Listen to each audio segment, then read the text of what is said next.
Another mystery buried deep in the hills of eastern Washington. KOMO 4's Denise Whitaker heads east in search of the hole. For decades, Mel's Hole was a rumor, a bottomless pit in rural Washington that defied science, swallowed anything, and drew the attention of shadowy forces. But now, for the first time, advanced AI has mapped it in impossible detail and uncovered things no one expected to exist beneath the earth. Could this be the proof the government didn't want us to find? Okay, what we're thinking of as aliens, Art, there. Was Mel's Hole just a strange geological anomaly? Or is it something far older, stranger, and alive? I got this thinking one day, how come this hole is not filling up? It must be an awfully deep hole. A legend buried in silence. For decades, Mel's Hole was little more than a ghost story, whispered in late-night corners of the radio and fringe internet forums. A man named Mel Waters claimed that on his rural Washington property, there was a hole that didn't just seem deep. It seemed endless. No bottom, no echo, no explanation. The kind of thing that should have been dismissed instantly by science, and yet somehow refused to go away. It started in 1997, with a phone call to the Coast to Coast AM radio show, a place where the bizarre was given a platform, but also where strange claims were met with serious questioning. Mel's voice wasn't sensational. He sounded more like a neighbor describing a pothole in his driveway than a man announcing one of the great mysteries of the modern age. He said he'd lowered a fishing line, weighted with lead, into the hole, spool after spool, until he had gone more than 15 miles down without hitting anything. No heat, no resistance, just an infinite descent into blackness. The strange details piled up.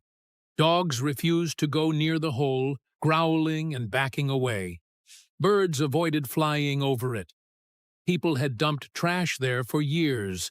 Refrigerators, old tires, even animal carcasses. And yet nothing ever made a sound when it fell in. It didn't bounce.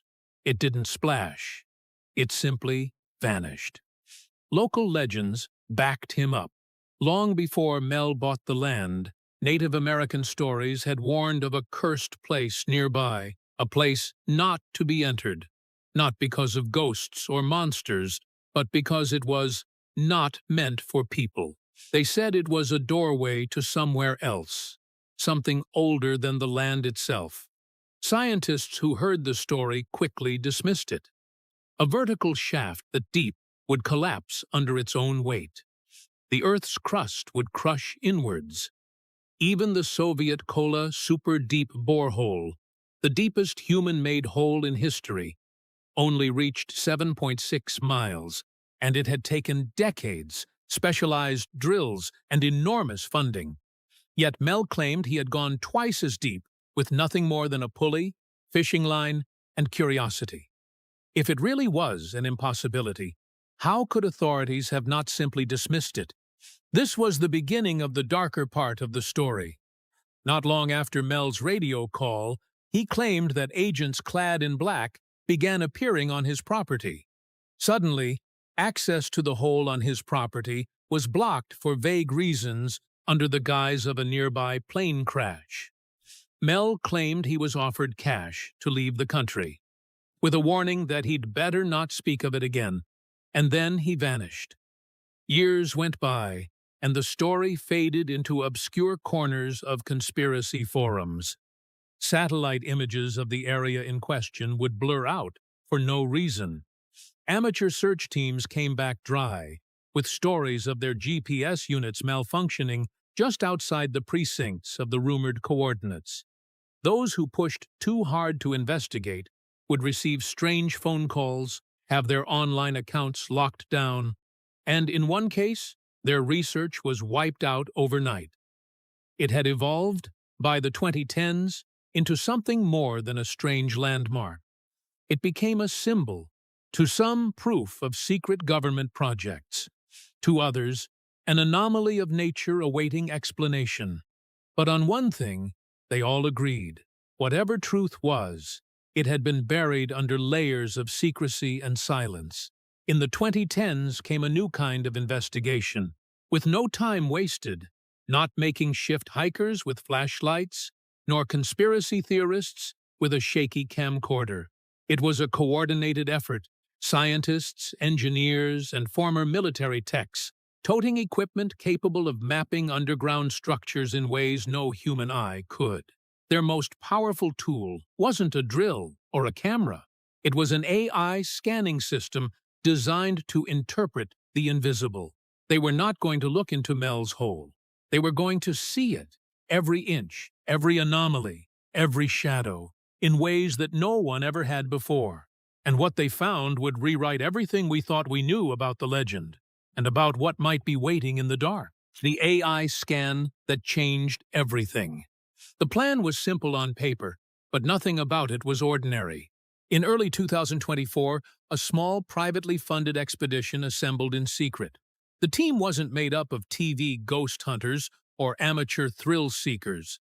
These were field engineers, former defense contractors, and underground mapping specialists, people who had spent their careers dealing with places most of us will never see. They brought with them equipment usually reserved for high-security infrastructure inspections, deep cave rescue planning, and military reconnaissance. But the heart of their operation wasn't human at all.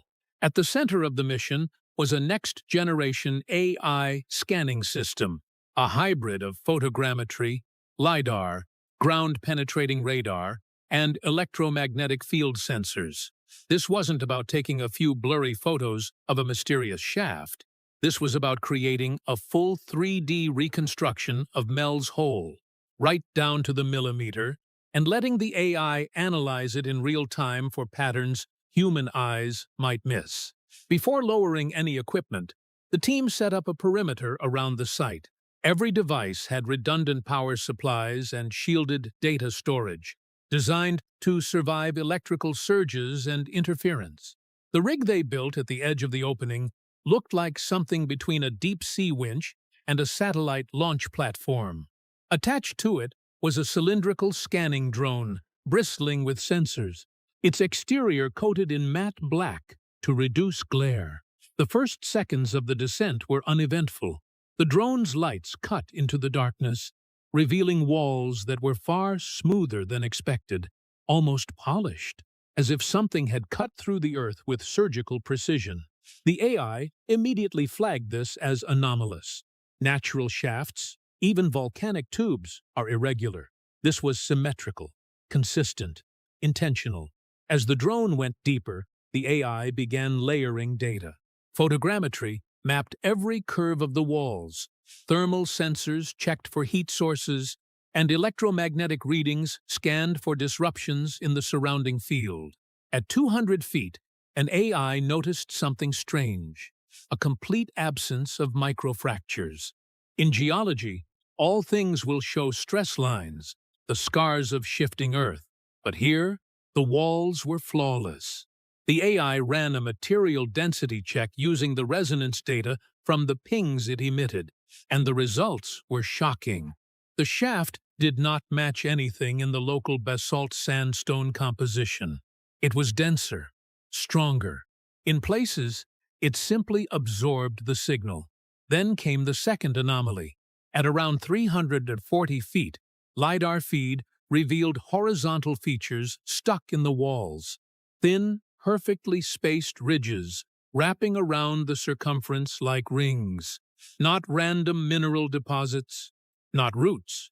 The AI labeled them as structural reinforcement indicators, something you would expect inside a man-made tunnel, not in a vertical shaft costing consult in the middle of nowhere. As the descent continued, each foot revealed more questions than answers. At 500 feet, there was a spike in the values of the electromagnetic sensors for a brief moment, turning the compass on the drone completely nuts before it managed to stabilize again. The AI tagged it as localized EM distortion probable active source. To put it in layman's terms, there was something down there radiating energy, Stopping for a while to allow the AI to process, the team found that its results were much harder to explain. Out of all the overlapping scans, it produced a preliminary 3D model for the first 600 feet. What showed up was unnatural, perfectly parallel walls, identical reinforcement rings every 50 feet, and at 2 points, narrow horizontal openings leading into what appeared to be side chambers, too symmetrical to be caves, too precise to be accidents. The deeper the scan went, the more it looked less like a hole and more like a shaft, a constructed passage, something designed to go down and keep going. The AI still hadn't delivered on its most unsettling findings. As it processed the composite data, it began overlaying a faint heat map from deep within one of the side chambers. This tiny, steady, and warm signature, not geological warmth, but the sort you'd expect from something operating, isn't leftover debris. Also, it wasn't dead. They thought they were scanning a strange geological feature. What the AI showed them next would make some wonder if Mel's Hole had ever been part of nature at all. Geometry that shouldn't exist. When the AI's first full composite of the shaft loaded onto the team's main screen, it didn't look like any natural formation in Washington state or anywhere else on Earth. It was as if the ground had been bored through with machine precision. Yet there were no signs of drilling, no tool marks, no debris piles that would have been left behind. The shaft's inner diameter measured exactly 14 feet across from the first scannable inch to the last point the drone reached. Not an inch more, not an inch less. The AI flagged this as statistically impossible in a natural void of this depth. Geologists on the team tried to dismiss it as coincidence, but the data didn't budge. It wasn't just consistent. It was perfect. As the AI model rotated, the symmetry became even stranger. Every 50 feet, without fail, the shaft was lined with thin, ledges or rings protruding no more than 2 inches from the wall. They weren't rough like mineral deposits. They were smooth, uniform, and equidistant, like the steps of some inverted ladder built for something not quite human. The density scans deepened the mystery. Most of the shaft's material was denser than the surrounding bedrock, but certain segments, precisely aligned with these rings, reflected signals in a way that suggested composite alloys. Whatever these metals were, they weren't native to the area's geology. Cross-referencing the readings with known metals in the U.S. Geological Survey database returned no exact match. The AI labeled them simply unknown material, high structural integrity. And then there were the anomalies between the walls. At 280 feet, the LiDAR picked up what looked like a horizontal seam, a perfectly straight line cutting a 4-foot-wide section across the wall.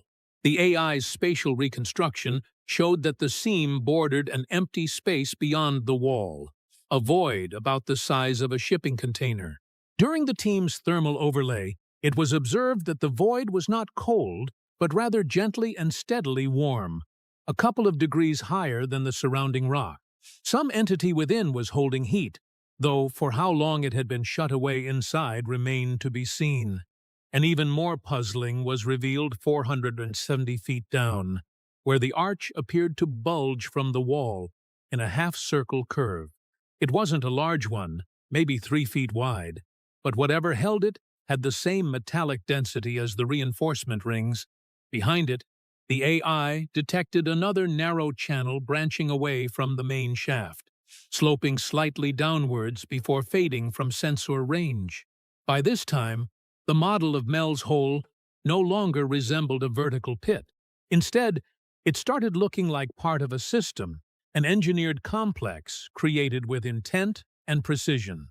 The AI even constructed a structural stress prediction, which showed that the reinforcements could, in theory, withstand extremely high pressure, vibrations, and seismic activities.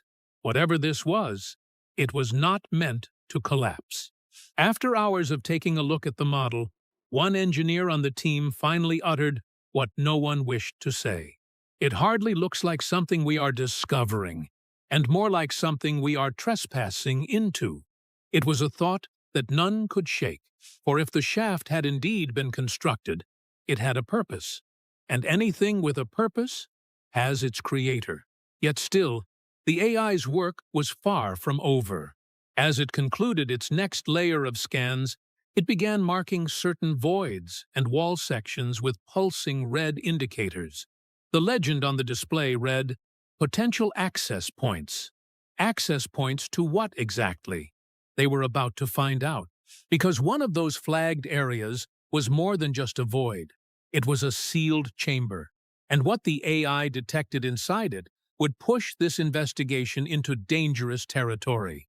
The hidden chambers. The AI's pulsing red markers weren't random.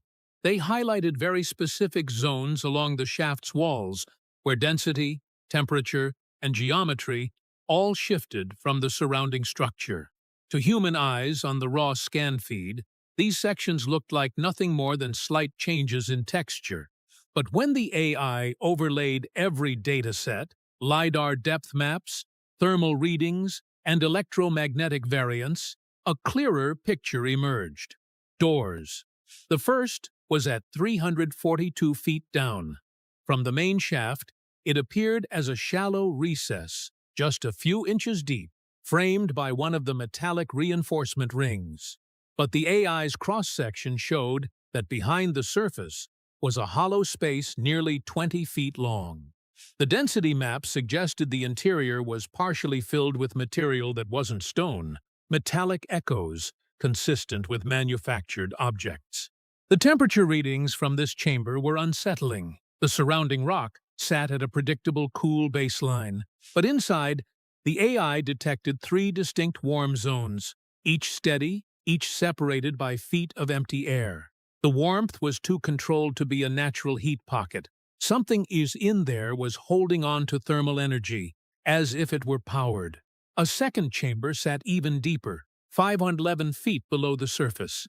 Unlike the first, this one didn't line up perfectly with the metallic rings. It seemed carved directly into the wall, and its entrance was sealed with a material that absorbed most of the scanning signal, a near-perfect shield. The AI still managed to extract faint outlines from inside. 4 cylindrical shapes arranged in a grid, each about 6 feet tall. When the system ran an electromagnetic analysis, the second chamber lit up like a beacon. The signal wasn't strong enough to interfere with the drone, but it pulsed at regular intervals, slow, rhythmic, almost like a heartbeat.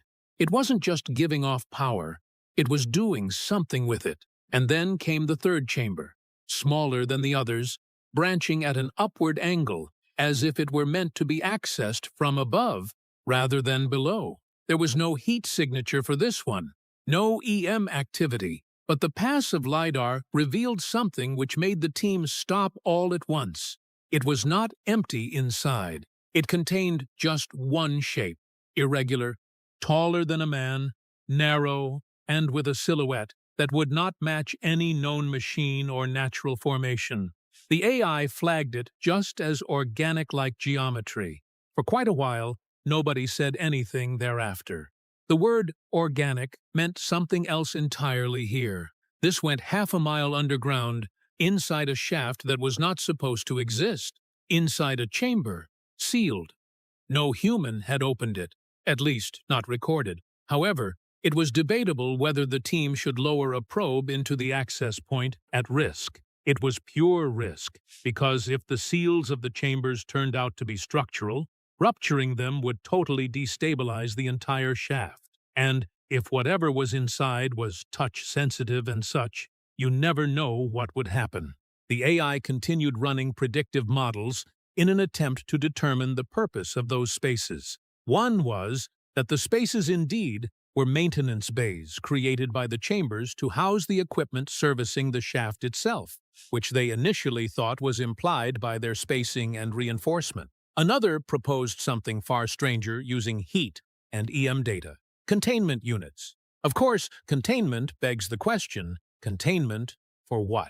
The argument finally ceased when the AI threw an urgent flag onto the control terminal. Motion detected in Chamber 1. The movement was small, but indeed subtle, a shift of one of the warm zones by just a few inches. But in an environment that had remained utterly still for what could be centuries, even that was impossible to ignore. And as the team stared at the feed, realizing something deep in Mel's hole had just moved, they began to understand that this was no longer just a scan. They weren't alone down there. Movement in the void. At first, no one moved. The red indicator on the AI's display blinked once, then steadied. Motion detected. Inside a sealed chamber, hundreds of feet below ground, in an environment where no life should survive. The drone's thermal camera replayed the moment, one of the 3 warm zones in Chamber 1 shifting slightly to the left, only a few inches. A blink of movement in the scan, but it was enough to throw the AI into high alert mode. The system ran verification routines to rule out signal noise, sensor drift, or software errors. Each check came back clean. Whatever that was, it moved. The LiDAR sweep immediately followed, sending out precise pulses into the recess. The return signal was wrong. Instead of a fixed surface echo, there was a flicker, the kind of distortion you get when scanning something that isn't still. The shape seemed to flex, just slightly, as though adjusting its position. The thermal map showed something even stranger. The heat signature didn't fade when it moved. It bloomed, brightening by a fraction of a degree. In biological terms, that could mean increased activity, like a pulse quickening. A hush settled over the control tent. The lead engineer muttered that it had to be a malfunction, but his voice was tight, unconvincing. The AI had already labeled the anomaly as low-frequency kinetic activity, and worse, it had time-stamped similar micro-movements in 2 earlier scans, moments the human operators had missed entirely. Then came the EM spike. For the first time since the descent began, the drone's compass spun violently, its orientation feed glitching before recovering. The AI overlaid the data. The EM burst coincided exactly with the anomaly's last recorded movement. Could be mechanical, one of the team whispered, though no one sounded convinced. If it was mechanical, it had been active for how long? Decades? Centuries? And why was it sealed away? The squad was discussing whether to pull the drone up right away.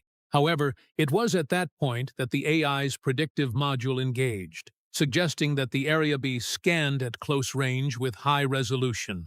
And this was no whim. This system categorized the anomaly as being a priority subject, based on the interplay of motion, heat, and EM activity. They agreed to bring the drone down another 8 feet, to the level of the access seam to Chamber 1. Then the drone's floodlights struck the wall, revealing nothing but that same smooth, unbroken surface. But the sensors screamed with activity.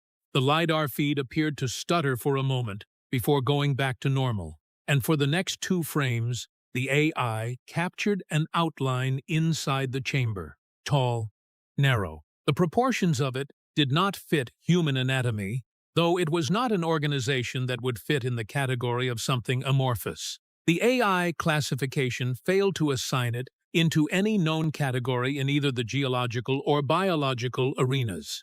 Just unresolved object type. Everyone stared in silence at the model. The next sweep wiped it clean, leaving static for the next few seconds.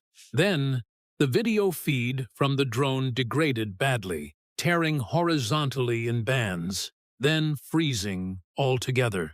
The AI tried to reconnect. It has 37 seconds of doing nothing. Then, in the frozen video frame, the light inside the chamber shifted, not because the drone moved, but because something inside had reflected it back. It was 2 pinpoints of brightness, exactly where a pair of eyes might be. The feed went black. In minutes that followed, the team yanked the drone above the surface. The winch screamed as cranked. The tether came up intact. No brakes, no fraying, but the drone itself was dead. All onboard storage was wiped. Every bit of preserved data saved only because the AI streamed its analysis in real time to an off-site server. This site was there to witness something that was uninvited. Now, however, it knows that they have found something, somewhere buried deep within Mel's hole. The decision to continue scanning would come at a cost, because within hours, the team would realize their data wasn't safe, and neither were they. The vanishing data. The team didn't celebrate pulling the drone back to the surface. No one clapped. No one even spoke above a whisper. The device sat on the work table, its matte black casing intact but cold to the touch, colder than the surrounding air. Inside, its solid-state memory was a blank slate. The data they had just recorded, the raw footage of the moving anomaly, was gone. At first, they assumed it was a hardware fault caused by the electromagnetic spike from the chamber. But the AI's off-site server still had partial telemetry, enough to confirm the onboard data hadn't been corrupted accidentally. It had been erased. The logs showed a deliberate overwrite command sent milliseconds before the feed cut out. The problem? No one on the team had issued that command. The AI flagged the incident as remote intrusion possible. That meant someone, or something, had connected to their drone's control system mid-descent. Even with the team's secure, hardwired tether, the intrusion was undeniable. By the time they began reviewing what fragments had survived on the off-site backup, more problems surfaced. One by one, workstations began to crash. First, it was the mapping engineer's laptop, a sudden blue screen, followed by a complete boot failure. Then the thermal imaging terminal froze, its fan roaring, until the power supply burned out. In less than an hour, 3 machines were dead. At first, they thought it might be a localized surge or environmental interference. But then, a far more disturbing pattern emerged. The machines weren't just failing at random. They were dying the moment someone tried to open files containing the chamber anomaly scans. It didn't stop there. An encrypted message popped up on the team leader's satellite phone, a device that wasn't even connected to their field network. The text was short, and it chilled the camp. Cease operations. Do not transmit. Leave site. There was no sender ID, no signal origin. The phone's log showed no record of an incoming call or message. 2 hours later, headlights were shining on the dirt track that leads to their perimeter. 3 vehicles, all black, no plates. They stopped far enough so they could be seen. Engines now idling in the fog. No one got out. No lights came on inside the cabins. The team stared from far away, waiting for something. Finally, the vehicles backed up into the tree line and disappeared. That night, an AI gave another alert. The faraway server, hundreds of miles away, detected multiple intrusion attempts. Whoever did this seemed not to want to delete the remaining data yet, as they were copying it. Logs showed bursts of outbound traffic, those rapidly directed to encrypted IP addresses. By the morning, the team had completely lost server access. Hosting that server assigned confirmation for the closure of the account, but without any explanation. No paperwork was given. It was a government directive for a closure. The last of their secure backups was gone. The only remaining copies of the scan existed on portable drives that the team had physically disconnected in time. Those drives now remained sealed in separate cases, each sealed in anti-static shielding and stored under armed watch. It was now evident that it was not even just environmental danger. This was active suppression. Someone or something wanted every trace of the anomaly buried, just like the hole in which it was buried. It was no longer what they had discovered, but why? Why was it being erased from existence before anybody could see it? And the AI, before its own systems went offline, left them with one last file. A reconstructed image showing the shaft extending far deeper than anyone thought possible, connecting to patterns that matched 2 other locations on the planet. The pattern beneath the Earth. The last file the AI sent, before going silent, was unlike anything the team had seen. It wasn't just a scan of Mel's hole, it was a map. The rendering showed the shaft plunging far beyond their sensor range, its depth extending for miles. But the real shock was 2 faint, impossible lines overlaying the map. connecting the shaft to points far from Washington. Global coordinate tracing placed these endpoints in a Nevada desert and an uninhabited region halfway across the world. At first, they assumed a software error, but cross-referencing seismic and satellite anomalies confirmed the sites shared troubling traits: electromagnetic interference, vanishing wildlife, and old legends about bottomless pits or cursed ground. The Nevada location was especially disturbing. Geological data matched Mel's Hole almost exactly. Same diameter, identical reinforcement patterns, and a void-like density. It was as if the structure had been replicated. The overseas site appeared barren in visible imagery, but decades of thermal data revealed brief, intermittent heat, blooms beneath the surface, mirroring anomalies found in Mel's sealed chambers. The AI's conclusion was blunt: probable linked structures. If correct, Mel's Hole was one node in a global network. But for what?